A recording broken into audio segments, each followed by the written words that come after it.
Ebusia, Emoribia Aquaba, Osasabi, and Miss Subscribe, Bashama, Unia, Enya Biaje. That nothing, you be share dear. You redeem come topic is a Yaeda, a babet trust, you be church, you a principal, na when you want to see ye, to me, because I'm what? You be caught your mamma so. No, the Chiama, I feel so before Malcolm Mamma so no make I must say. Perfect image for say over engagement. I don't review baby. I know from one on baby makeup amount photo shoot or more from Ghana. Have baby will be out from Beba. I brought him puncture tickets momo or Beba. Itiana watching so. On my number egu screen so Monfa na from money on ending command or pay you bring on my Joe. So, ma, Papa, yeah, ma, you better also, yeah, make sure yes, share subscribers, Nina. This time, Mrs. Etua, and I order the chow. Why? So, some come on to my cartoon, a chow. Now, make sure Mama share your videos, a dread tree.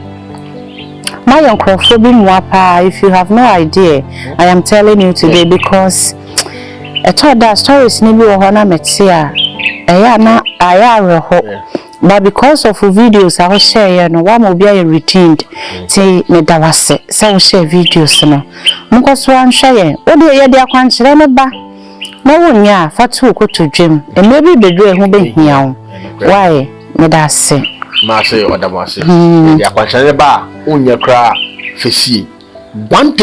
day e ho behia like I said akwankyere nse ka meto twene a enka bae me ho pamocho moko so na mo subscribe mo share na endu echi na fofo enya bi nhwe bell na wan chen no onsa etimi so video bi atoma onsa aka na first afena be din komo nti na enfo wede na escape na ko bia nkoma papa yes a topic way okay said there be di kan air prayer your local broom ya the prayer abet dey bi say wo mango we kubedua de na yo abet ka abet de na ma papa uche ya bebri say uchi na bot for that is your my friend aprada o de to o kwan no a de ntokwa ba o say den echi beyi ya bebri sa but me kwoti wo baby say obi say prayer no say o pedom obi a woton ade wo pedoma wo gina prayer no so de enchini gun som de dware a freedom obi so say prayer no so no o de fa ho a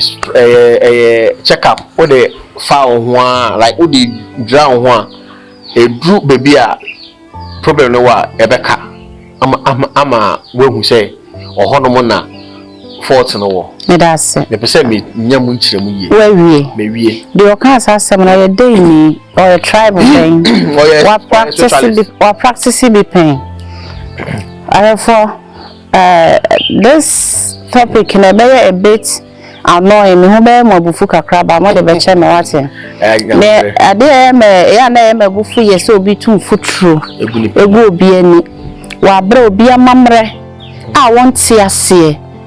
uchiremu akwa ebusa wo ho ansa na wa chiremu almost say before what was almost say enchine kra no epumu na wo na wo kofa ba fia wo de kansua enane wo say bibisa mate almost say machira prayer se kakra na prayer say yekube say ya be unya de ka from epra de fi pe ye say den prayer uko siremu aye wo prayer bi wo ho ye sere ene ye de aye ya trisra ni nkomu ene ye de ye eno so say ye den eye prayer tumi ye kura sa prayer na ye de pran nipa ho epa mu nsuo no eye sere prayer ye mfan kan fomu da enye abe anya abe prayer me se nya abe prayer ye mfan kan fomu da ye de kire soro kantam gusuwa na ye de akotwere ho wo de twere ho boto se ya na de akire soro bebi ye de twere ye no ho na de betwere ko sise ho behua no wo kofa e ma etwa branda fa na obabuno mfa be mada e na so sa prayer ni ya na me ka se wo kire ade a who gift and I don't even talk about it. And as I read the book kind so make sure say as my work can win the root of a summoner until who be here so be ko bisa say Matia say me see a fa clan we no kore omo yes I am not necessarily Voltarians apart from that no other tribe our the prayer e prasa de na ye da. Why? Because we believe in tender God. What you say, and omunim say ancestral spirit yes summon to me adwuma nti omo de summon to me omo de motie to me na omo de apra na to me omo command ya homa ya de kyekere na omo de sede abobom akonfo ni bi wo bi wo masone so onsom enokre mehu bi asone so na sede bubom wakwaje no onsom obi de nsa wonsom dan ye wu kro onsom ade se wo ba we oba wanfa oye babu ana se de na wotwa bra se wo ye babu na obetimi asom wotwa bra obetimi asom na te se meti he ya me ma wo pen ma ware ma ye me ma sempen de in between no me qualify ade me twabra oba bi e twabra wakoye se virgin what you say sa na honhum meti ye da che be kire no so enti sa praye na ye wo huma nhuma ya de bom ye wo sika sidie ane ya boa ya de bom na wodi si kwa bebi odi be si no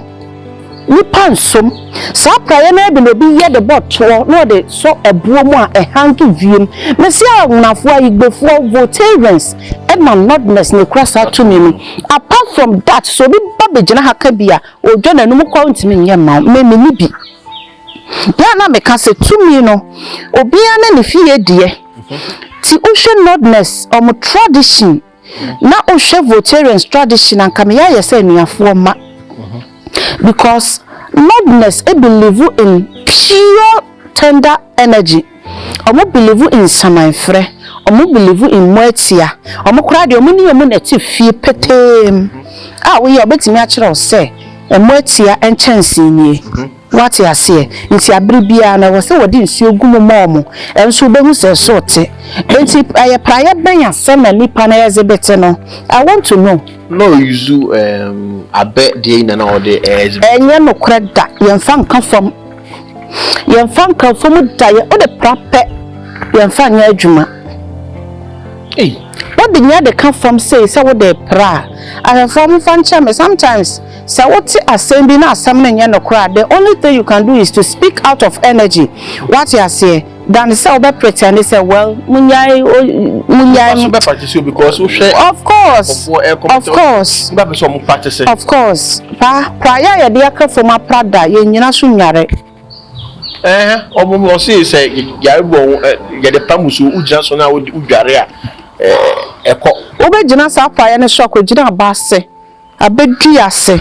na dware de na wo dware afiri ho de na wo pa afiri ho ansa na obehu dia wo ye na se na wo se wo hu se yare na wo me ho na me prade wo kire wo no wonim yare ni ti tumi ekura yare ni ebia na de o ye obe ma wa ye ne kwa ma wakotwe asem foforo ye den e de abrew ti me de well enyina ye kire bi na mmom ye ka no kora tumi asem masem ebe ya kakra no mahofa besesa maka kire enye mepe but sa mahofa dia honhom ne peme no mode mebeye and I agree to that na de me kan say odoma nkoma bodie mu no oboade bia ne sede ni su ne ban sitie na wabo bibia obi anso wode ye what you say enti say me makoba bia ko hu se praye we ase twere ho ase gina ho ase si ho ni esi ho no nye bibi le kramu a misuro sa praye nti most of divine ayigbefo no moye priest na urom band cross ewro om boundary mu a eya na mo de sa praye no aso Broom na sen ho sa praye na sem ne ye kan ye mfa mpra from da sa tumi no wan fa ma wa wonti ne nye because eye ni fie bosom omo so na se bosom na ye den ekura wo mo me ba what you say what the shop Broom a ejina enti se wo so what the so ade mu afiri hu na ye hunhum a what the kan we be chew ye kwa chire dodo my uncle na nipanti onwas because said the uncle for victim now some young machine prayer ye tia enya prayer yade ya prayer tenten bia eye tia de koto prayer nya den enye yie sa na ya no su na ne ban no say ya bede yeso no ho ebom eye siremu de ya make yomode esre ekomu na atwetwe aye no eno nso su na homa no niema ebubom na de ya na me fekora ye siremu fo de no asa twere ho asa bibi kurom asa hwe kuremu no eno no na nipa okofa no yese ya na prayer na ye den abeka ne nsa because ne ho tie beba ne ho ntia osomu a enso emutumi asem ne yeka enti yinyina ye tonwade na mom edwa no ne bo eda so no na be kire se ade afu bia yeka ade afu bia yeka se ade afu bia yeka me se wona wo watiefu bebre na aka nsem a omomma hunhum asem no ayefo so anya fosa ti ebe kakra no obi abamu bebu so obedi hunhun sumfuo achichire se yesi asofo ha ye ne ekodi ahonhom omuda honhom sumfuo achi a omode tete oduma kwa tumi chire yade no so omo so ya atrofo na chire se wono a wa mana nkonya me anim wankọ asofo ho no so samba honhomfo so ho a na jinsemo na kire se okoya na oba enti nipa begicha won fifin nti so obi kire wade ma me wo ya abofra kra ma hunhun mu nkasa wo ho na wo ye pani atwa wadwen ko fie se otena fie dia ma wadwen ko fie kakra na kohwe se na sunu ne ban ne te sei asema wo ka we ya address na yetimi de toto tete asam ho ma ne ye den eyi ada sa praye no ye mfon kan famu da then I took out me and made this topic Ndra any mende video I'm share and rather now only me 18 come about unya call the man bisa obi okay okay say me rafi na me hu say the prayer na dia homa kokwa ma mo tuntum abom baba rafi o bisa asetse but unya call say member say be me nkwanti be say ye kire mu na e bia bibi wo ho a wo be kira na si bo prayer no muso omasua no kre prayer ye de eko ahofia ensan wiem e si fam bia e dark spirit ekura to me fi what you say upie na wo kwa wade pa bia ekura bia wasan je efre unsa ti wo ba je yaresa na ye de be ma ho sem sika nyina hwete because more prior to the chile we mukra na tetefo say ye chiwade and they did not explain to us because ya who say ye nim but obi so say video abehwe obi so say wo bo prior to the chile so na kwakwa do bi etaba ofio mo mba biom nature nyame fa no chile me ma me hu ba bia de nti wen kan ho asem yanko yeni because we dey amete no ene de na o kan no ente ma me so e bisa o asem no atuntum no se de bu mu ade na kire ena homa kokko na de bu mu ade na kire okay o se sunsun gwa hodwe obiane na adwuma nyame sunsun gwa hodwe obiane na adwuma me oba menchen ya o meto hwe ba beto abawa ya de awo me nti me speak forth energy uko bi so fia o depending on sumai bi what you say sumai ni ho a oni ho uko bi so fia wo sua na watena se ye den e be kirewo se buku ni ho a wo sua egu ni tirim nsonso ye egu ye mu no eno uko bi fie ukohwe hunhuma de na praye si na boboa no a wo boto ahoma tuntum ni kokko bomu e motere nwa ho nkawu aya yare wu amani nku ma yare ni nku sense obeji yare na to ho na waju yi edi aka ho de ene nka ma yare ni nku kire se wakwaji tumi no so ebi no moja ebi so je ne amapa nti wo waji wo de na waji yare sa no kai hu se waji yare na to ho pati ase ene wode obi ahoden aye den aboro no because they need an offering or they take something from you. Enti me yare papa sama ba ho. Me hu praye na me de mi wonti cho obo hai cho obo ye de me aba atra.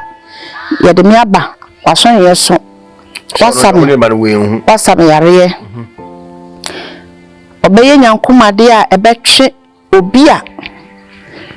ebia na nka wabeye ade ama na ode aseda beba wamfa ma watwe na hoden no de amame ode aboro mi se me fanye den me mfa nko because han go han come no no watwe me so me yedi atonto obi so ba no pe yedi a no de ama no ebia for 3 months 6 months 1 year 3 years bi now so time no so a now they are bana fe yare na nipa de jato ho no de ama no waje ni sika back. This is how the system works spiritually. So obia wonnim no on kan kire what you say ma sign isisubium me isisubium isisubium because aye edumadwum nya me say tumi ya de sa ayare e ma ne mapa obi ho say oba me ye say me ye say fo no biso mo say ya de wo mo omo kosre efri he eye suman okay ye ni hwe ye de kra wo hwehwe bibia ye bibi na de ye kan say se wo ko ba bia ya bo praye to a kire wiem ana ya chim praye no atokwan na homa tuntum ahoma kokko bomu a ye de wo bo atra enko biomu dasan no how na de ko no be firi ho bato ha foforo be den beba abesha na name waji obi di ato ho sorry waji obi di ato ho nti waji wodi ani firi nsa no de obi di na ode abra no no waji efiri ne nsa no no de ama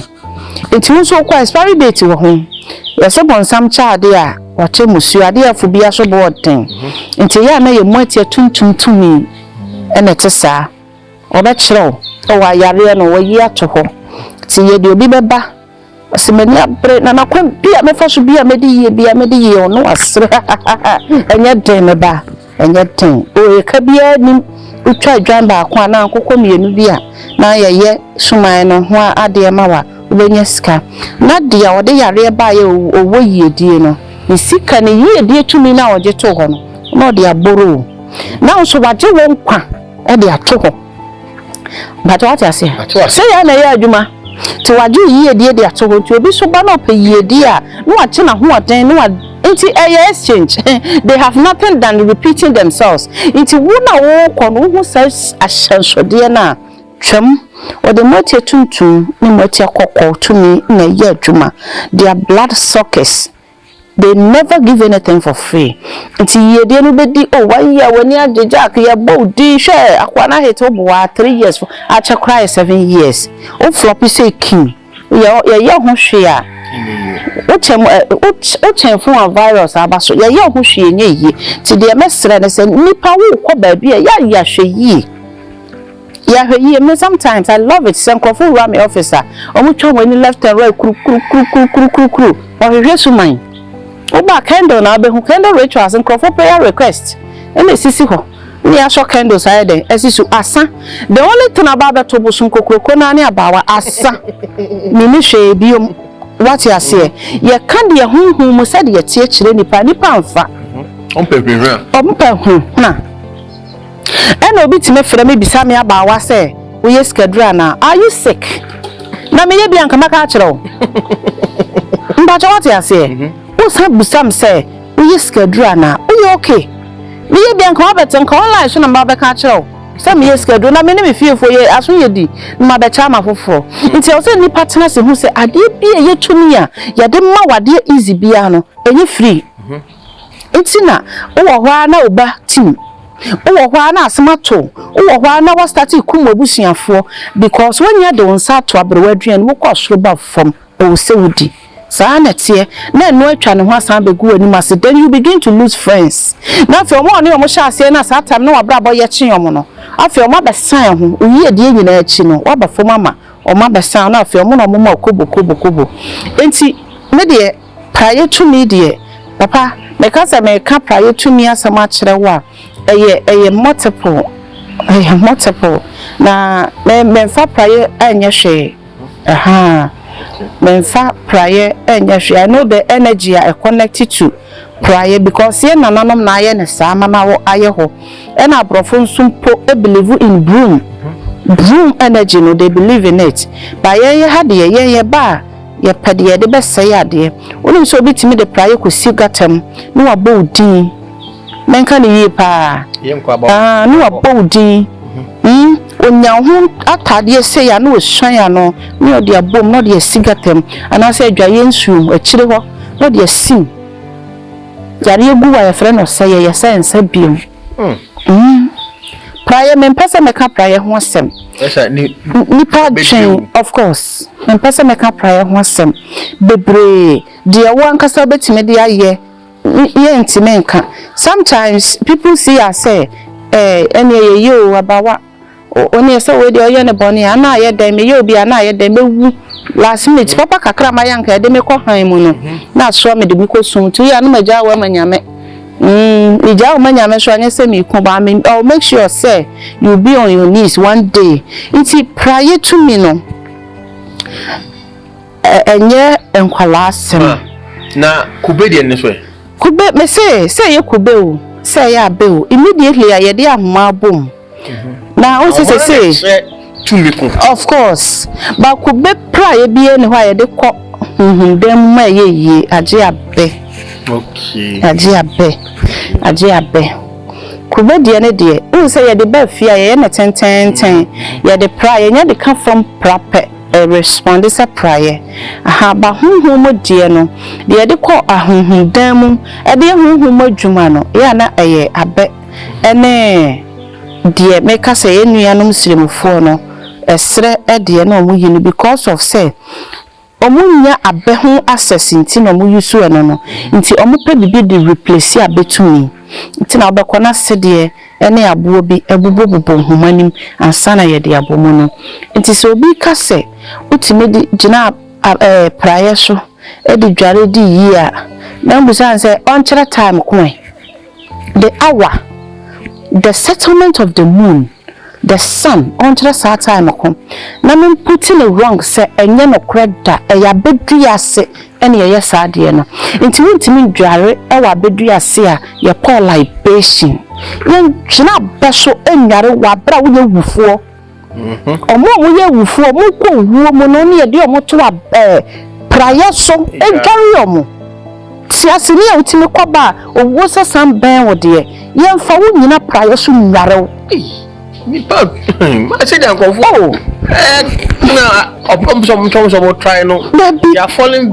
victim me dey frame radio station bi amenko me ya frame numerous you frame bi amenko kan will not make sense to you because ba ko fo akohu dance ni hwan enti de ya na ye pese ye kan se ye ba ko pe eya ma ohunhumo the inner voice na won so nyame de tira wo mu no ma nya adwuma obia ukọ baby na omo sahunhum yare seriously no bo say ye de nipa na to ho na ye de prayer ba ko ato ha ye de ba ko ato ha ye de ba ko ato ha ye de ba ko ato ha na ye de prayer mo no de twira no e twira sasa bone owo sasa na ye sre e ya na mo da bre ye kan say we no abeno ahaban no na da ase na ye twa bode ni mpo no ye wo bode ne side ayetwa na haban ne side ayetwa ne ye de nipa na to so ne ya so musie puku kumo ne ye de aberasta egujam na de ne ye de preferi ne so sa wo ye man nipa no after 30 minutes na wantimi ankanya ne ho ansori a wonye yie ntina me say nya ye tena ye nananom kyen ye tena kurase ne aboa ye we have a testimony because ye wutina si sane ma we nyina na me nana me nua patient papa be yie nya me fa ne kransi yie na emre bi oba village be sa papa bi oye obampo na papa no ma me ne ni ku ne kofa ne baaye na o se wo be hye ade so o hye wie no wan sore de wa ye no fam de na papa start she moto efie ho akola ebowa pani bowa obi ebowa we fa ne mpaboa no wa fa fichiri no okọ we fa ha no afa ha yete ho papa ne te ho no owo so adoma na yarefo na pie fidem wase kwamre no se na niama we nye ready see ebetofu naka na papa na no chi aduro no ye den edi si ho ye katumi Be no abin. Because atiasefo no na eti saa de ne nkanti se wante nkama wa mmobɔ ni bia bato no a no gina de ne ho ye no e wo ba ko se kura wa mobi nti mame hu se adom ewo ho se ye ma wadom hunhun mu ni tumi mu adom a ye hweso ye yemfa nkontompo nya den enka ho ti mesre ye nuanom se mo tie nsem ni bia na motie no asopam na mama mo hunhun mo kra ne anso ya den akasa mo ho ma ya daso musme daso wa ma fi beyi beyi no aben do no aben ya me fa the cry see ya o hwe ne so ma akasa bebre ma wo ma obi ntu futuro engumeni enye se ye nim chen obi a wo pat no kra no de bebia before say bebia da no wan fan to a efrito nti mesremo mamu go hu bibia wo online na mamu in mamu ndi echire because I didn't be ho no ma aya na anything aya de bia ye eje mo say topic bia mate ana so bibia obi a kira mo say sabra na ye chire say you within the powers and quiet section ho no ye be fa na ya baba chirichirim say no kra wo behu no kra wo behu ya chembebre me ma me kasa nwa me de mo ebesi ase ada foforo ebe sensia ndo mo ase